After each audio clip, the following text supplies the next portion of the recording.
अभी तक इंडिया में जो है 4 चरण का मतदान कंप्लीट हो गया है। कुछ जगह पे अभी भी जो है मतदान बाकी है। जो अभी आने वाले 3 चरण हैं, उसमें बहुत सारी चीज़ें उलट-फेर हो गई हैं अभी तक।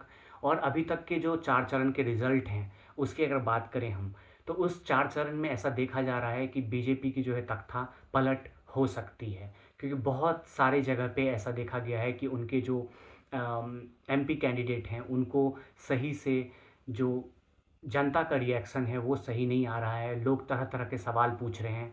चाहे कितना भी मोदी जी जो हैं रैली कर लें, रोड शो कर लें और वहाँ पे जाके बोलें कि हिंदू मुस्लिम की जो है कांग्रेस जो है सारी संपत्ति मुसलमानों को दे देना चाहती है, उनके न्याय पत्र को मुस्लिम लीग बताना, ये सब चीज़ें तमाम चीज़ें हो रही हैं। और इसके बावजूद भी लोगों का रिएक्शन जो है बहुत ही अलग है। लोग कह रहे हैं कि नहीं, हमें रोज़गार चाहिए, हमें जो है नौकरी के वादे जो किए थे वो चाहिए, हमें जो है एक प्रॉपर जो है एक सिस्टम चाहिए समाज में जिस पे भेदभाव ना हो। इन सब को लेके लोग जो हैं आप खुद ही लड़ रहे हैं सरकार से। दिल्ली में अभी दिल्ली का 25 मई को होना बाकी है, जहां से उत्तर पूर्वी से कन्हैया कुमार खड़े हैं और मनोज तिवारी जी हैं।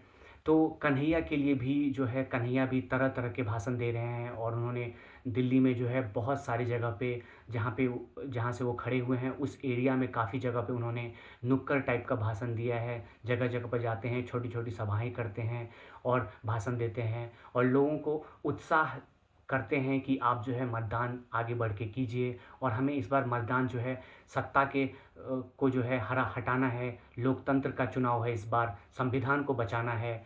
तो उनके भाषण आप सुनेंगे तो आप तो जानते ही हैं कन्हैया कुमार कैसा भाषण देते हैं।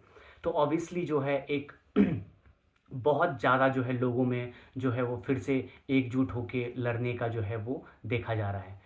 उनके लिए कन्हैया कुमार को का तो मैं आपको क्लिप दिखाऊंगा ही। उनको उनके जो है उनके प्रत्याशी होने के ऊपर उनको जो कैंडिडेट टिकट मिला था उत्तर पूर्वी से, इसके लिए भी बहुत सारे हंगामे हुए थे। जब उनको टिकट देने वाले थे, कहा गया था कि कांग्रेस जो है ऐसे कैंडिडेट को टिकट दे रही है जिसको देश नहीं मानती है और जो है वो दूसरे राज्य से आए हुए हैं और उनको यहाँ से कैसे खड़ा कर सकती है।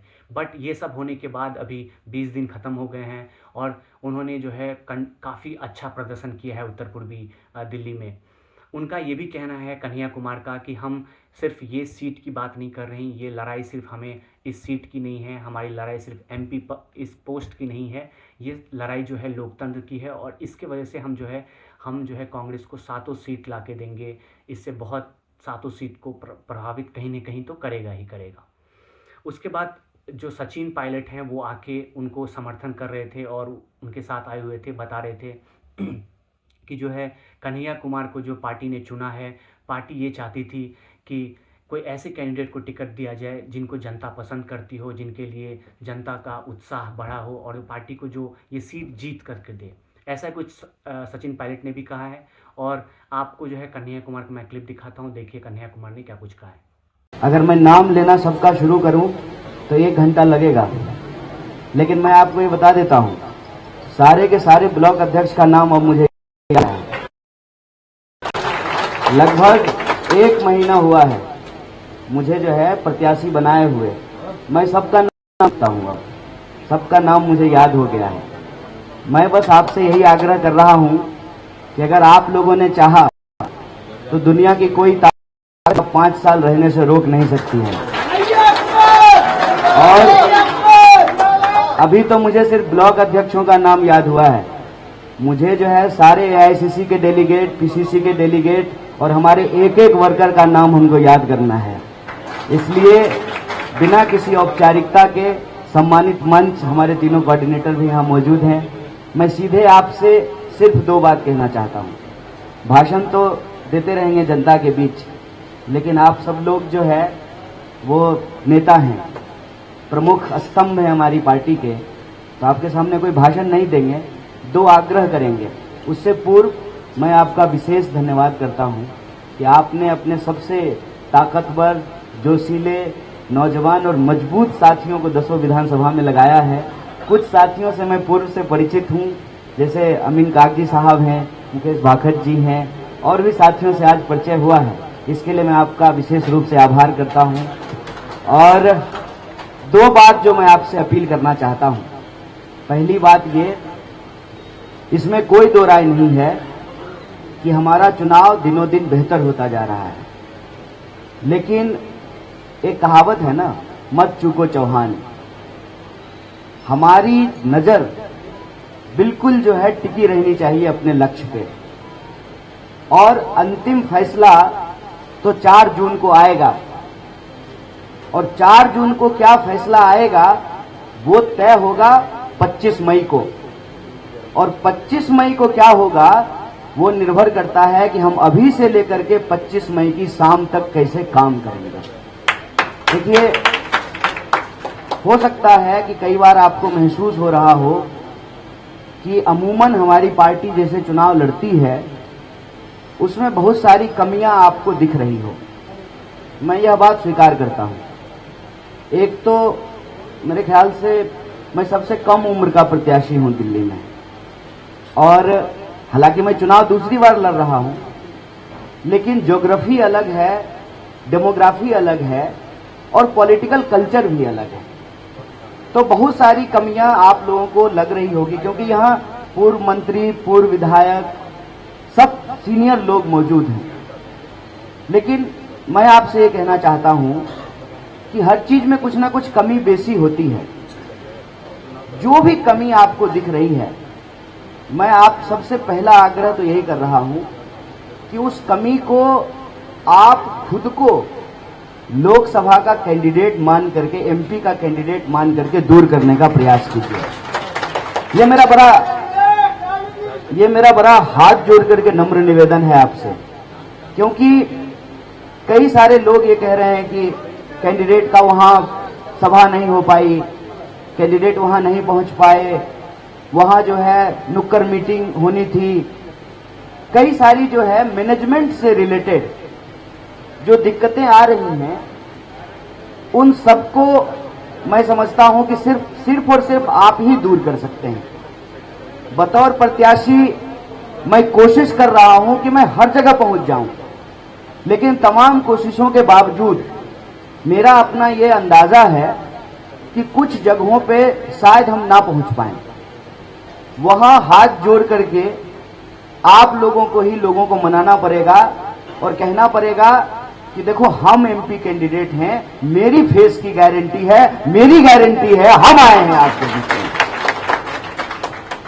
और दूसरा अपील कि अभी तक जो भी मैनेजमेंट को लेकर के कमियां दिख रही हैं वो तो हम बर्दाश्त कर सकते हैं। कहते हैं ना कि आटे में नमक मिला सकते हैं, नमक में आटा नहीं मिला सकते। वो थोड़ी बहुत कमी बेसी चलेगी, लेकिन यहां के बाद अगर हम कोई गलती करें, हमसे कोई गलती हो अनजाने में भी, तो हम उसको अफोर्ड करने के सिचुएशन में नहीं है। वो मैं इसलिए कह रहा हूं कि पहला फेज का बीजेपी का जो अटैक था उसको हम लोगों ने झेल लिया, और मैं उसके डिटेल में नहीं जा रहा हूं। जो निगेटिविटी फैलाने की बीजेपी की साजिश थी, चाहे हमारे बारे में झूठा वीडियो घुमाना हो, हमारे बारे में झूठे आरोप लगाना हो, अब उस बात को खुद ही बोलना बंद कर दिए। क्यों? क्योंकि कहीं ना कहीं मनोज तिवारी को यह बात समझ में आ गई कि जब हम कन्हैया को कह रहे हैं टुकड़ा टुकड़ा, तो यह सवाल हमारे ऊपर आ रहा है। और खास करके जो पूर्वांचल के लोग हैं, उन्होंने ये कहना शुरू किया कि वो अगर अंबानी का बेटा होता तब आप ऐसी भाषा बोलते क्या? वो गरीब का बच्चा है, पढ़ा लिखा है, और आपकी सरकार से सवाल करता है, तभी ना आप ऐसी बात बोल रहे हैं। और अगर आपके पास कोई सबूत होता तो आपकी सरकार की जो आदत है कि लोगों को बिना सबूत जेल में डालते हैं, तो आप उसको जेल से बाहर छोड़ देते हैं। ये सवाल से अब वो खुद ही ये बात बोलना बंद कर दिए।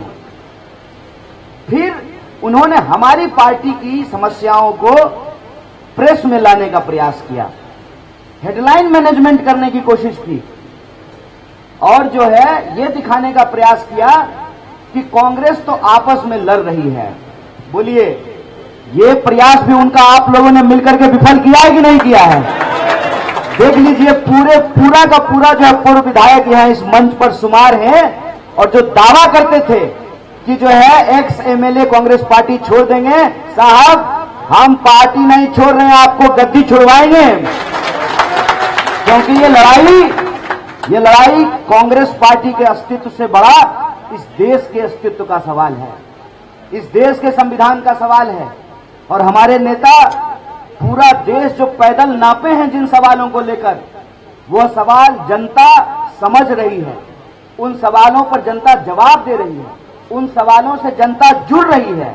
इसीलिए तो आपने इस बार का चुनाव का एक मजेदार चीज देखा है, हम लोग भाजपा के ऊपर नेगेटिव अटैक नहीं कर रहे हैं। हम में से किसी ने भी एक शब्द बोला है उनके मैनिफेस्टो के बारे में? उनका मैनिफेस्टो आया है कि नहीं आया है ये भी नहीं मालूम है।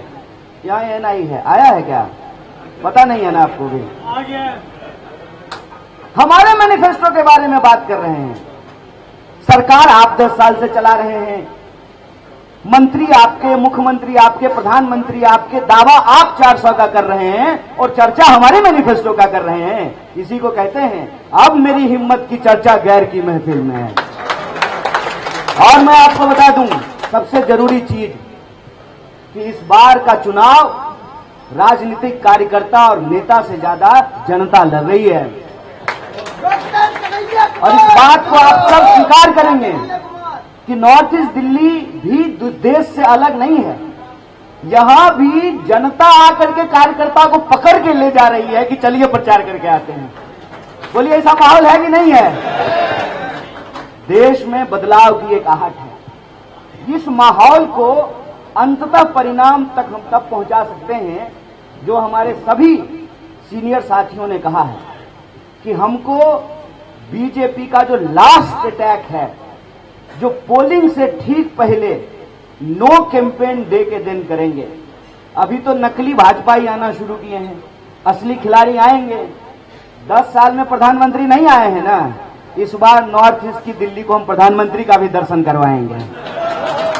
इनके सारे मुख्यमंत्री उतारेंगे, इनके सारे मुख्यमंत्री उतारेंगे, इनके सारे मंत्री उतारेंगे। और जितना पैसा कमाया है ना, सब पैसा जो है नॉर्थ ईस्ट की जनता पर जो है ना उड़वाएंगे, इनसे इनका खाता खाली करवाएंगे। लास्ट अटैक जो है उसके लिए हमको एकजुट रहना है।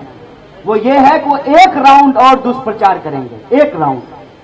उस दुष्प्रचार का मुकाबला करते हुए बूथ की कमेटी हम इतना मजबूत कर लें कि एक एक घरों से अपने वोटर को निकाल करके हम वोट करा दें। पक्का ये चुनाव हारेंगे और सिर्फ एक सीट नहीं, पूरी की पूरी दिल्ली की 7 सीट हम इनको हराने का काम करेंगे। इसीलिए मैं आप सबसे दूसरी अपील जो कर रहा हूं, आखिरी, देखिए सवाल एक आदमी को एमपी बनाने का नहीं है, सवाल सिर्फ अपनी पार्टी की राजनीति बचाने का नहीं है, सवाल है उस राजनीति को बचाने का जिससे हमारी पार्टी भी जिंदा है। वो है लोकतंत्र की राजनीति, वो है संविधान की राजनीति। इसीलिए हम सबको जो भी कमी बेसी है उसको भूल करके एक परिवार की तरह, कांग्रेस परिवार की तरह एकजुट होकर के आखिरी वोट जब तक नहीं पड़ जाए हमको चैन नहीं लेना है। मैं यही आग्रह आप लोगों से करता हूं। बड़े धैर्य के साथ आप लोगों ने सुना। सम्मानित मंच को, जिनका नाम लिया उनको भी और जिनका नाम छोड़ दिया उनको भी बहुत बहुत आभार आप सबका। दूसरी तरफ अमेठी जो है, अमेठी एक बहुत बड़ा मुद्दा चुनाव के स्टार्टिंग से ही देखा जा रहा है कि अमेठी जो है, अमेठी और रायबरेली को बहुत एक बड़े पैमाने पे रखा गया है। अमेठी और रायबरेली की बात प्रधानमंत्री खुद भी करते हैं, अमित शाह करते हैं और बीजेपी के जो तमाम नेता हैं वो अमेठी और रायबरेली की बात करते हैं। तो जहाँ से अमेठी का ये कहना था कि अमेठी से राहुल गांधी लड़ने वाले हैं, बट राहुल गांधी ने रायबरेली चुना और अमेठी को एक केएल शर्मा के हाथों छोड़ दिया है। उनके ही कार्यकर्ता हैं, कांग्रेस के कार्यकर्ता रह चुके हैं, बहुत टाइम से रह चुके हैं और कहा यह भी जा रहा है कि अमेठी में केएल शर्मा जो है अच्छा टक्कर दे सकते हैं स्मृति ईरानी जी को। स्मृति ईरानी जी बौखला गई हैं और कुछ भी बोल रही हैं आजकल। अब तो उनके पास मुद्दे का सवाल, जब तक राहुल गांधी का चर्चा था अमेठी में, मीडिया भी जो है स्मृति ईरानी को बार बार दिखाती थी, स्मृति ईरानी बार बार कुछ ना कुछ कहते पाई जाती थी। लेकिन जब से राहुल गांधी ने बोला है कि वो रायबरेली से लड़ेंगे, से रायबरेली में राहुल गांधी ने नामांकन दाखिल किया है, तब से जो है स्मृति ईरानी का मतलब कोई चर्चा ही नहीं है। कभी आती हैं, कुछ बोल के चली जाती हैं। और जो है स्मृति ईरानी को वहाँ के लोग भी जो हैं, अमेठी के लोगों का ये सब देखा गया है कि बहुत गुस्सा है उनके अंदर कि आपने क्या किया 5 सालों में। और जो सरकार कह रही है, आप जो बताती थी सिलेंडर लेके जो माथे पे घूमती थी, 13 रुपये केजी चीनी की बात की थी, वो सब कहाँ गया है? लोगों में है। उनको उनको जो है लोग, अभी आपको मैं 2-3 क्लिप दिखाता हूँ अमेठी से।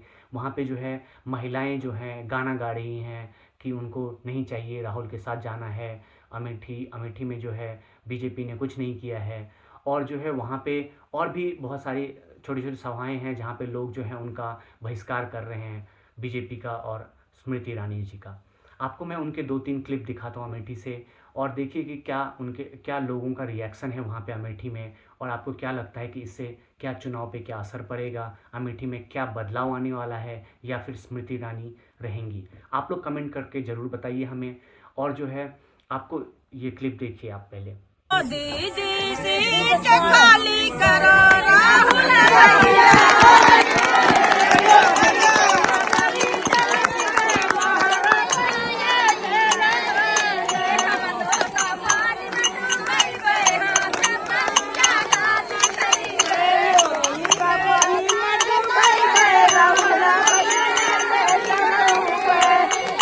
मोहब्बत की दुकान पर जो बताते हैं कि फीका पकवान मिल रहा है, ज़रा तस्वीरें दिखाइए यहाँ पर।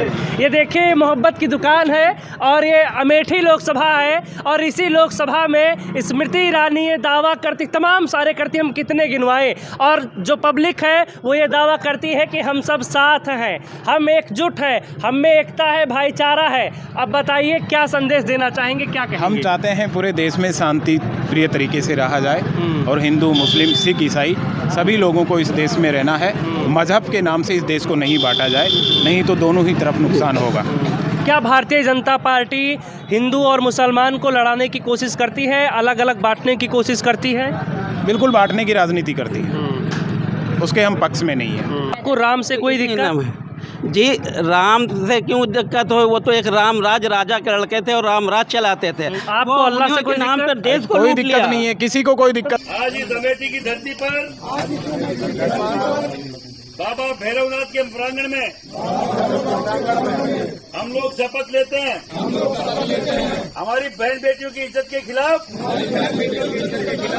जिन जिन लोगों ने बोला है, महिला होते हुए भी महिला के सम्मान में जो लोग खड़े नहीं हुए, उनके खिलाफ अब की बार इस सांसद चुनाव में मुंह तोड़ जवाब दिया जाएगा, जवाब मांगा जाएगा। आप सब लोगों से मुझे ये विनती है, हर घर जाकर इसके खिलाफ आवाज बुलंद करेंगे और सबको जागरूक करेंगे। अब की बार मुंह तोड़ जवाब देने का समय आ गया है। माँ भगवती कसम खाकर हम ये शपथ लेते हैं, अब की बार चुनाव में इस पार्टी को हराने का काम करेंगे। पहली वीडियो से ये बता रहा हूँ, आपको समझाने की कोशिश कर रहा हूँ कि इस बार का चुनाव जो है बहुत ही अलग हो रहा है। और अलग होने का मतलब ये है कि जो है सरकार जो पहले वादा कर चुकी है 10 सालों से, जो पूरा नहीं कर पाई है, लोग इसको लेके बहुत टाइम से अंदर से बाहर निकालने की कोशिश कर रहे हैं कि क्यों नहीं कर पाई है सरकार ये सब जो वादे कर रही थी सरकार अभी तक, कि हम भ्रष्टाचार को हटाएंगे, हम गरीबी हटाएंगे, बेरोजगारी हटाएंगे, और जो है नौकरी देंगे सबको। इन सब मुद्दों की क्यों नहीं बात कर रही है सरकार? और ये सवाल जो है आम जनता पूछ रही है। आपको मैं एक ग्राउंड रिपोर्ट दिखाता हूँ जहाँ पे एक जो है आम जनता है, और वो जो पब्लिक है, जो यहाँ की पब्लिक है, रायबरेली की पब्लिक है, वो कह रही है कि हम जो है बीजेपी के बहुत टाइम से जो है वोट करने वाली जनता हैं और हमने उस टाइम से बीजेपी को वोट कर रहे हैं जब बीजेपी का कमल नहीं दीपक चिन्ह हुआ करता था। आप ये पूरा ग्राउंड रिपोर्ट भी देखिए और समझिए कि कैसे जनता जो है क्या मांग कर रही है और उसके बदले में हमारे प्रधानमंत्री और जो बीजेपी पार्टी है, जो अभी की सरकार है, वो कैसे उसको रिएक्ट करती है और उसको कैसे जब जाती है ये मेन स्ट्रीम मीडिया में, जब ये इंटरव्यू देते हैं तो बोलते हैं कि सब अच्छा चल रहा है, सब कुछ अच्छा हो रहा है, हमने नौकरी भी दिया है। एक प्रधानमंत्री का इंटरव्यू था अभी रिसेंटली, उसमें उन्होंने कहा था, उन्होंने जो पत्रकार हैं उन्होंने पूछा था कि आप लोग बोल रहे हैं कि आप जो है कि महंगाई और नौकरी के ऊपर बात नहीं कर रहे हैं, तो उन्होंने बताया कि देखिए मैंने क्या कुछ किया है। हमने 7 लाख पे इनकम टैक्स कर दिया है, पहले जो 5 लाख पे हुआ करता था, अब देखिए कितने पैसे लोगों के बच रहे हैं। हम जो है आरोग्य में दवाई का दाम कम कर दिया है और देखिए इससे लाखों रुपए लोगों के बच रहे हैं। मतलब और नौकरी देने का बात कब करेंगे प्रधानमंत्री जी, ये सवाल जो है जनता का है। एक बात कहना चाहता हूँ आपसे, जो मोदी साहब कहते हैं 65 साल में कुछ काम नहीं हुआ, 10 साल में काम हुए। आज मैं 70 साल का हूँ और मेरे बच्चे के बाप ने कुछ काम नहीं किया, जो काम किया मैंने किया, ये चीज़ गलत है। काम हुआ, हो सकता है उसके अंदर कोई करप्शन हुई हो, ये कह देना। आज भी पाकिस्तान हमारे साथ आज़ाद हुआ था, पाकिस्तान में कोई चीज़ नहीं बनती, भारत में हर चीज़ बनती है। मोदी के अंदर मैं आ गई है और मैं ऊपर वाला भी माफ़ नहीं करता किसी को। मोदी के अंदर मैं आ गई है, मैं किसी को भी माफ़ नहीं करता, ये ऊपर वाले का असूल है। मैं आपको अहंकार है, मोदी का अहंकार बहुत गलत है। ये हिंदू मुस्लिम क्या होता है, कोई राम हमें खाना खिलाएगा? नहीं, काम करेंगे तो खाना खिलाएगा। ना राम खाना खिलाएगा, ना अल्लाह, ना मुल्ला, सब काम करने से खाना खिलाएगा। ये बंदा नहीं बेचेगा कि भगवान खाना दे देगा मोदी, ये खिलाए, कोई नहीं देगा, काम करना पड़ेगा भारत में। ये मैं कहना चाहता हूँ। मैं मुद्दे की बात, मैं आपके 4 साल या 5 साल रात को 9 बजे से लेकर 2 बजे तक आप सब लोगों को चैनल देखता हूँ, रविश का भी देखता हूँ, आपका भी देखता हूँ, संजय शर्मा का भी देखता हूँ। मैं पहले एक बात सुनिए, पहले मैं बीजेपी का वर्कर था, जब बीजेपी हटती थी मैं उस दिन खाना नहीं खाता था। बहुत अहम है, गौर से सुनिए। जब मैं बीजेपी का, आज से 5 साल बाद जाके मैं बीजेपी का अगेंस्ट हो गया, संजय राहुल गांधी के साथ हूँ, खाली इस बात पे कि मोदी ने कहा कि 65 साल में कुछ काम नहीं हुआ। मैं मोदी साहब की बात गलत बताता हूँ, काम हुआ, हर तरह का काम। जब आपके राजीव गांधी कंप्यूटर लेकर आए थे, ये बोले थे कि दुनिया का क्या होगा, तो आप बिना कंप्यूटर की जिंदगी नहीं है। मैं भाई साहब देखो पढ़ा लिखा हूँ, मेरी बात में बिजनेस में करता हूँ, और जीएसटी वाले सबसे ज़्यादा बेईमान, इनके यहाँ अफसरों के ईडी के इनकम टैक्स, जितने इनकम टैक्स ऑफिसर, जीएसटी के ऑफिसर, जितने अधिकारी हैं, इनके यहाँ सबके बाद छापा लगाया जाए, इतना माल मिलेगा, किसी का माल नहीं मिलेगा। क्या करते हो आप? मैं बिजनेस करता हूँ। किस चीज का? ये अपना कब्जे का। तो आप कह रहे हो कि आप पहले बीजेपी के सपोर्टर थे? जी, जिंदगी भर जिंदगी भर हर बार बीजेपी को वोट किया? जब ये आपका चुनाव चुनता दीपक, मतलब जनसंघ के समय में। अच्छा, मैं पुरानी दिल्ली कुचापाती नाम का रहने वाला हूँ, वहाँ मेरे नेता काउंसिलर है हरिजन चंद वर्मा, जो कांग्रेस के थे, उनको मामा कहते थे, कहे भांजी आपकी बात गलत है, बीजेपी को कहते तुम्हारा मामा कांग्रेस। आप दिल्ली के। आज के लिए इतना ही, नमस्कार।